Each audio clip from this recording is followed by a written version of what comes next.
officially prepared remarks, there were some questions posed to you specifically about debt.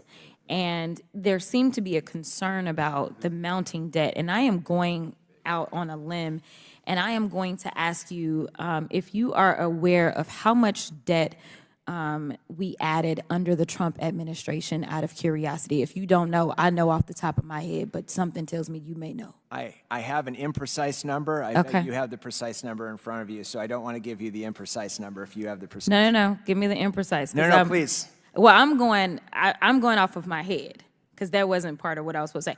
But long story short, $8 trillion was added under the Trump administration. And so I think that it is important that we focus on making sure that we're keeping our debt under control, but I think it's also important that we're honest about how that debt is accrued and make sure that we don't continue to make the same mistakes. I know that the election was brought up, and there are those that are standing by their man, but they also seem to be concerned about debt, which seems like the two don't go together, because we know that their man actually is really good at running up the credit card debt for this country, because he likes to give tax breaks to his very rich friends, which means that we don't get as much money coming through the door when they are not required to pay their fair share. So I just wanted to make sure that we put that out there first and foremost. I recently was appointed to the Weaponization Subcommittee.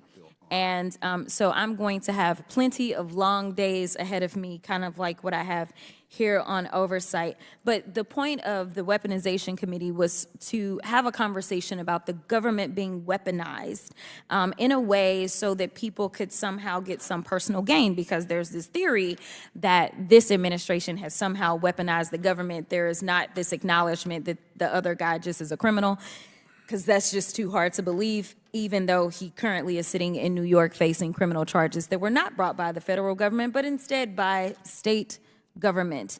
Nevertheless, so when I think about weaponization, I honestly can only think about Trump and his administration and all the work that he did to harm federal employees.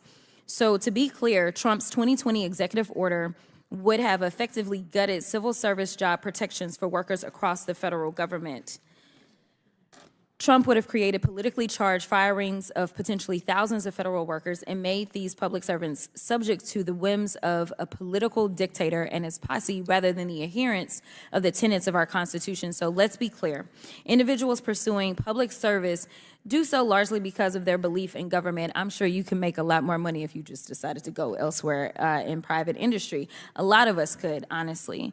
But if this rule is implemented, it would destroy the little bit of foundation and structure public servants still have that allow them to put people over politics. How do I know this? Because Trump and his Republican lackeys stated they felt nonpartisan bureaucrats were hampering Trump's policies, and he wanted to, quote, shatter the deep state. In fact, President Donald Trump's personnel chief, John McEntee, told agency officials at a meeting to implement staffing changes and movements across the government. Mr. Chairman, I would like to enter into the record an article from Axios stating that Mr. John McEntee, a 29-year-old at the time, a former body man to Trump, who was fired in 2018 by then Chief of Staff John Kelly, but then rehired and promoted to head the Presidential Personnel Office, directed staff to identify anti-Trumpers and stated that they will no longer get promotions and will be shifted around agencies. Without objection. Thank you so much. Now, Mr. Miller, can you tell us how the implementation of Schedule F would impact the morale and performance of all federal employees? Thank you, Congresswoman. This is a critical issue and a critical question. In the first week in office, President Biden canceled Schedule F. This is real for OMB. The vast majority of our staff in 2020 was being considered to move to Schedule F. I think this would have a debilitating impact on the basic performance of federal agencies. We already have a system where 3,000 different roles are for political appointees. Those political appointees are in leadership and decision-making roles overseeing their agencies. If we were to go down the path that you outlined, where there were arbitrary or political decisions made instead of decisions made around expertise and experience, it would deeply harm the institutional knowledge in our agencies, but it would also deeply harm our ability to recruit talent going forward into organizations that we want to organize around performance. Thank you so much for your answer, and I absolutely agree. My mother has worked in I don't know how many federal agencies since I was a little girl in elementary school, and I promise you, we have changed from Democrats to Republicans to MAGA, back to all the things. But I can tell you that she is Gentlelady's so time has very expired. qualified to do her work, and this would be devastating. Thank you so much, and I yield. Thank her for her service. Gentlelady yields. I recognize myself for 5 minutes. Thanks for being here, Mr. Miller. So every year, the federal... Thank you, Mr. Chairman. Got a little sidetracked by your answers, or actually non-answers, by Representative Perry this morning on EO 14019 about federal agencies, political appointees, specifically at federal agencies, and the electioneering that would be allowed under that executive order. Why do you choose not to answer his questions this morning? Again, Congresswoman, I'm happy to take back specifics. This issue is not under my purview. Do you believe that political appointees at federal agencies should be able to register voters and distribute mail-in ballots? Is that kind of electioneering constitutional, in your opinion?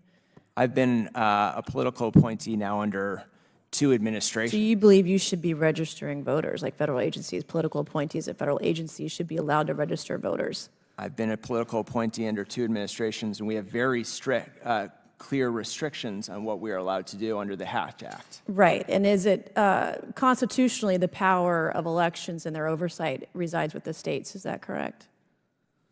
Again, I have restrictions. The answer is yes there. Okay, so I have a few questions in the last 3.5 minutes that I have this morning.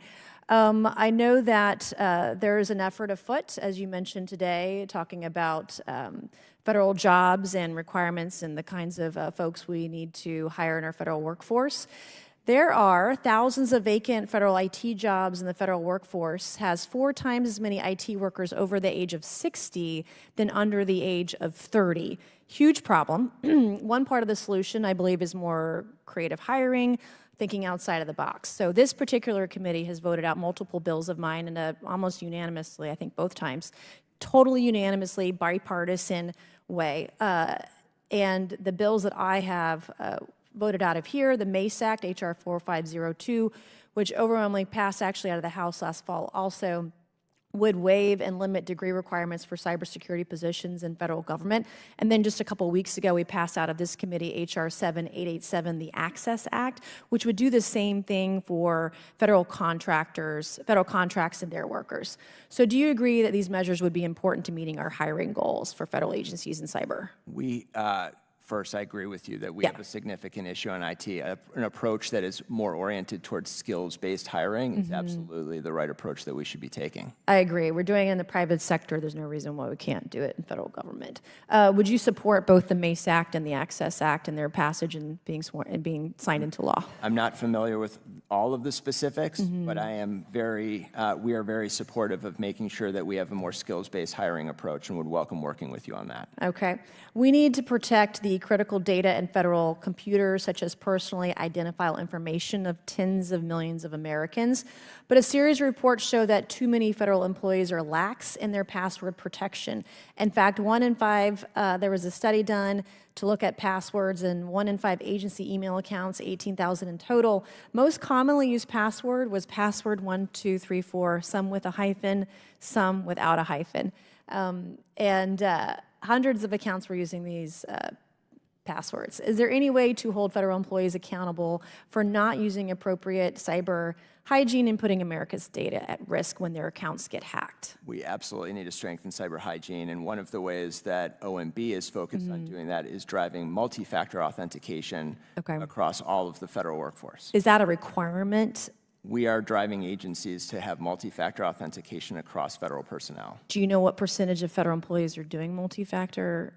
I don't have agencies? a specific number, but happy to follow. When did you guys start doing that push? In 2021, the president issued an EO on cybersecurity with a broad range of measures. Our responsibility was over federal systems. We issued guidance, what we call our zero trust strategy, that has been focused on a range of actions for agencies to take on endpoint detection, on monitoring, on multi-factor authentication. We've also built those strategies into our budget process, so we make sure that agencies have. And then I have 30 seconds. Are there any consequences for federal employees that don't follow guidance when it comes to password protection, cybersecurity issues, et cetera? All federal employees are accountable to their managers on a broad range of. How are they held accountable then? How is that done? I can't speak to the specifics of any individual action, but federal employees are responsible for following the guidance of their agencies and their. But then when they don't, what happens?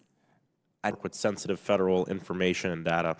Each of these individuals underwent comprehensive and extensive background investigations to clear their credentials. Improving personal vetting and onboarding for the most sensitive government positions is key to our national security, especially when the legacy system is about 70 years old. So, Mr. Miller, in your role as chair of the Performance Accountability Council, spearheading the implementation of Trusted Workforce 2.0, can you briefly describe what Trusted Workforce 2.0 is?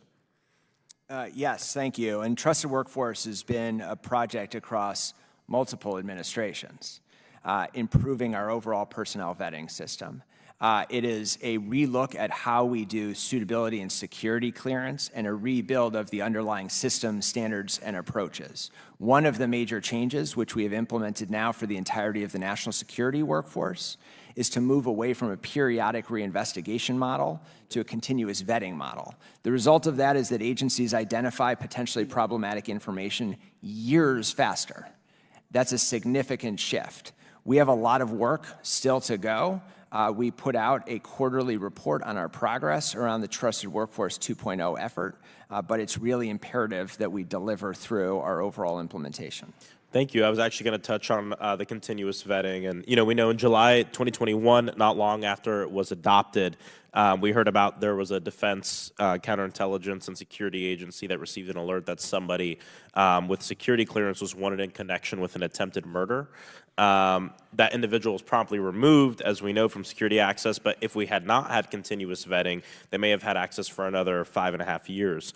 While this instance demonstrates the system's potential, can you elaborate on how frequently such alerts have led to actionable intelligence since the program's inception? I have been in discussions with agencies about their figures. I do not get into the specific personnel matters, but from our agencies, particularly our large agencies, they've seen meaningful increases in the number of alerts that has also required them to redo their business processes so that they can navigate through a different approach. Roughly how many people in the federal government are still under the periodic review system where changes in their risk, could go unnoticed for about half a decade? We have moved the national security sensitive workforce entirely into continuous vetting. Our next approach is to do the non-sensitive public trust population into continuous vetting. We're working to do that in the coming months. Okay, thank you so much. According to GAO, construction of the National Background Investigation Services, the underlying IT system enabling Trusted Workforce 2.0, is several years behind schedule. Despite spending about $500 million on the NBIS system since 2016, DoD has had neither developed a reliable schedule for completion of the project nor a reliable cost estimate for the total project. And unsurprisingly, DoD recently told congressional staff that NBIS is off schedule and over budget again. How exactly will OMB and the Performance Accountability Council get these reforms on track? Thank you. And this has been an important focus. And late last year, DoD informed me in my role as chair of the PAC that they were now behind on new timelines. They reset their timelines in 2020 per the challenges with the earlier years. In my role as PAC, I directed DoD, ODNI, and OPM to provide responses on specific actions in 30, 60, and 90 days so that we can rebuild our schedule. I'm sure you're aware, DoD briefed staff that they have new leadership in place at DCSA, and this is their top priority. In my position as PAC chair, I plan to hold them accountable. Do you buy that the new leadership, that the old leadership was the whole source of the problem, or have you identified other sources of the problem there? Oftentimes within these large transformation efforts, there's inadequate technical talent That's been a major focus of DoD, not just a leadership change, but bringing in more technical talent into the team to make sure that we're delivering. Thank you. Reforming our decades-old security vetting system is crucial. We can't allow poor planning and project management to affect our nation's ability to improve security clearance vetting. I look forward to continuing this oversight work with my colleagues. Thank you. I yield Thank back. you, Congressman. Gentleman yields back, and our last questioner before we take a recess for votes will be Ms. Mace from South Carolina.